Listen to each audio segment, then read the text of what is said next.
Hey, I'm Justin. I'm Brianna. And we're selling everything we own to travel the U.S. in a horse trailer.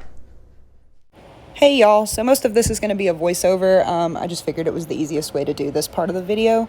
So this is the trailer before we started doing everything to it. It's a 16-foot, 3-horse slant that we did use for our horses for almost a year, and we are now converting it into a camper. So this is where we went to the hardware store to get some stuff, and this is the tack room before I pulled all of the horse stuff out of it. And here my husband was taking off the dividers and cutting the wall that goes between the tack room and where the horses would be. So that was kind of a job, but he got it out. We probably could have used better tools, but it worked out in the end. Here he's just grinding and kind of flattening everything, and then this is what it looked like when we were done ripping that wall out. This was before the bar came out and before he got the saddle stands out. But here he's just washing it with some pressure washing wash, and then pressure washing it to try to get some of the buildup off. It did have tack and horses in it for a while, so it needed to be cleaned. But it's fine now. It's clean. It doesn't stink. It's much better than it was. That's all the stuff we ripped out of it, all the mats and the dividers. So this was before, and then here are the afters. It came pretty clean. It looks really good. It doesn't stink. Everything's going to be underneath anyway. All this you won't see, so it's fine if it's still a little bit scuffed up. We went to another hardware store, got some more stuff, and here I'm just filling in the floor cracks with some foam sealant type stuff. I'm not sure what it's called. Justin bought it, and I just did this for him because it was something easy that I could do since I don't know how to use all his tools. And here he is just cutting the foam off. Once it dries, it's really easy to kind of just peel off, and that way it's not all lumpy and weird when you go to put stuff over it. And here he's just trimming it. We probably could have done this an easier way, but you know. And then right here, we're cutting wood to size to start framing our floors. Over this will be plywood, well, insulation, and then plywood, and then whatever floor we pick out. So here he's just laying it down and nailing it in over this barrier of plastic that we did. I don't know if it was necessary, but we're using it as kind of like a moisture barrier type thing. But yeah, so here's the floor all framed and ready to go. It was pretty cool to see it coming along. Pretty big accomplishment. It took some time, but it was actually easier than I thought it would be. So we have a 16-foot horse trailer that we're going to be renovating.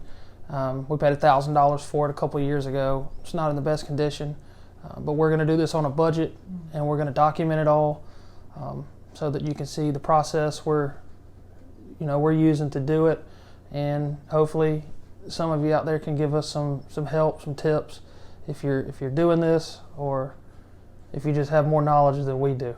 Yeah, for sure, because this is our first time doing this, so we might not be doing everything the most perfect way, but hopefully it will work out in the end. So a lot of people are asking us like why we're doing this, and there's a lot of different reasons why.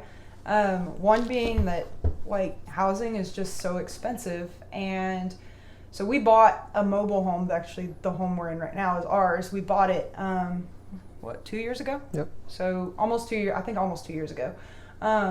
And we're paying a mortgage, but all we do is work and sleep, eat, and watch TV in the evenings. I mean, we're hardly ever here because we're at work so much, or, taking care of our animals. We have horses, so we have to do that in the evenings. So we're never here. And I just find it kind of silly that we're paying as much as we are for our house that we essentially just sleep in, if you want to get down to it. I mean, Okay. So I just feel like it's kind of a waste of money, and why would you spend that money when you could be saving it or using it to do something, having experiences. And the most fun that we have in our lives is when we go on vacation. Yeah. You're not worried about work. Right. You're really not worried about anything about, what you're going to eat next, what you're going to do next, and just having fun and enjoying the time you have with, me and her when we go. Yeah, most definitely. So it'd be really nice to just do that full time. Yeah, we want to work for ourselves more than anything. I think we kind of discovered that mostly this year. I had a career for a long time that I started when I was 17, and it gave us a lot of great opportunities. We went to some really cool places, but it didn't work out. It was, I don't want to say a waste of time, because I learned a lot and I'm grateful for the experiences I had, but it kind of turned into a bust. And to me, it wasn't worth sacrificing my mental health in the end of it. And the same thing's kind of happening for him right now with his job. I just feel like companies are never going to care about you the way that you would care about you, or you would care about your family. And when there's other ways in the world to make money for yourself and make a life for yourself, why wouldn't you at least give that a shot, you know? So we're just taking kind of a leap of faith to try to work for ourselves and do something a little, you know, unorthodox, I guess, but hopefully it turns out okay. Yeah, and as you'll see in the videos, I do know that I don't have legs. And that's one of the main reasons that I'm more drawn towards this idea, because I work 12, 16 hours a day on my legs, and it's painful. And I'd like to get to a point where I'm not, you know, the times that I am on my legs, I want to be out walking, you know, in a place that I've never seen before with my wife and my dogs. Yeah. I mean, he works his butt off, and for what? I mean, just to like come home to a place where all you do is eat and sleep. Yeah, We don't have any time to ourselves anymore. Like, I don't work as many hours as I used to. I have a pretty much 9 to 5 now, but his job is the complete opposite.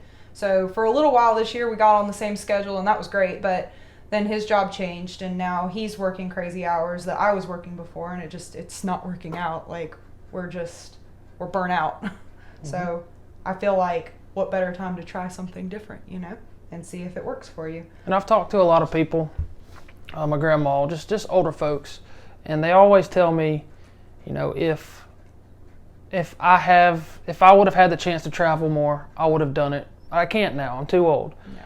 And it's weird because they say that, but then you tell them you want to travel, and they tell you it's a bad idea, and it'll never work. We're going to see if we can make it work. You know, we're getting rid of everything, so that we kind of have to make it work. But, you know, I think they're just jealous. I mean, because it's a big step. It's a leap of faith. If it does work, I feel like because I mean, we watch people who have done this and who have made it work, and I feel like it's really ideal. I mean, I don't know, maybe it's not for everybody, but if you're able to not have to go to a 9 to 5 and work for somebody else, and you can work your own schedule and for yourself and live off of what you're making the way you want to live, I feel like that's pretty much everybody's goal in life. Work to live and experience. Yeah, so things you want to experience. You know, I feel like the negative stuff is stemmed from jealousy, and I mean, I could be wrong, but and if it doesn't work out, like, we can figure it out. The thing is like, this system of working and living and paying all this money to do all these, you know, crazy things, like, it's always going to be here. It's not like we can't ever come back and rent another house or buy another house or whatever, you know. Mm-hmm. So, but we don't intend for that to happen. We intend for this to be successful. And I feel like if you go into it with a positive attitude as well, and you just tell yourself, like, I'm going to make this work no matter what I have to do, then you're more apt to make it work. Yeah, I knew if I didn't go 100%, you know, and just tell myself, you're doing this, you're not backing out, that I wouldn't do it. Yeah. Because it's a big decision. He took some convincing, but I've wanted to do this for a while, but he's finally on board, which is great. So we're super excited. I'm looking down at my phone because we have bullet points. Don't mind me.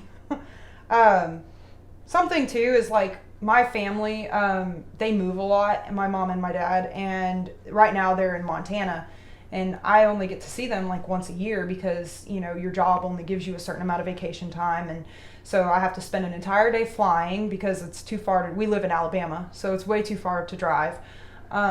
So this way, you know, if we're traveling, we have the freedom to go see them whenever, really, or vice versa, come and see his family who live here. So we're not as limited to, you know, time and, you know, time with people you love. I mean, I feel like that's what's important in life, not showing up to a job every day that, you know, doesn't care if you're there or not. I mean, if you died tomorrow, they would replace you within the day. So, you know, and our families are not like that. So I feel like in life, it's most important to spend time with those people. And right now, we just don't have the time, which is really sad when you think about it. You know? So, it's a little bit about why we want to do this. Hopefully, if you're just interested in seeing how all this goes, that you'll give us a follow and keep supporting us. If you're already in this position and you're doing it, like some of the people we watch, not be afraid to tell us you are not doing that right. You need to do it this way, because it would be very, very much appreciated. So hopefully we'll have some content out. Yeah. Some really big inspirations for us where I do want to mention, and I'll put their channels in the info box, but Elsa, Rhae, and Barron are like my favorite YouTubers on the planet, and they were the first ones that inspired me to live this way or to try it. I just think they're fantastic. They're a fantastic couple, and I think the way they live is just so inspiring. And then he saw Theo and Salah on TikTok, and they are also a super great couple that just seem like they're living their life to the fullest. I don't think they're a couple. I think they kind of play around with it. Sometimes they're like that, sometimes they're not. I don't know. They're two people traveling on the road, and they're in a bus, right? Yeah, they're in a bus. Which is really cool. Just having the time of their lives. Cool. Yeah, we had our horse trailer already, so we decided, well, actually it was his idea. He was like, we could gut that and make it into a house. And I was like, perfect, let's do it. So give us a like, thumbs up, subscribe. Up this video. We're going to try to post one video every week. Yeah. We're going to do as much to the trailer as we can on our when we get off work, on our off days. We'll film most of the renovation process, and hopefully we can get it done in the next month or two. Hey, so I just realized that we never really filmed an outro for that video. This is our first time doing YouTube videos and stuff, so it's definitely a learning process, and it's taking some getting used to. But I just wanted to tell you guys, we did frame the walls, and I'm terrible, and I did not film it, but it was pretty boring. It was just nailing some 2x4s into the walls, and that was it. So I will get some footage of it for the next video though, and show you how we wired like the outlets and the light switches, because those are done as well. So stay tuned for the next one. Thanks. Bye.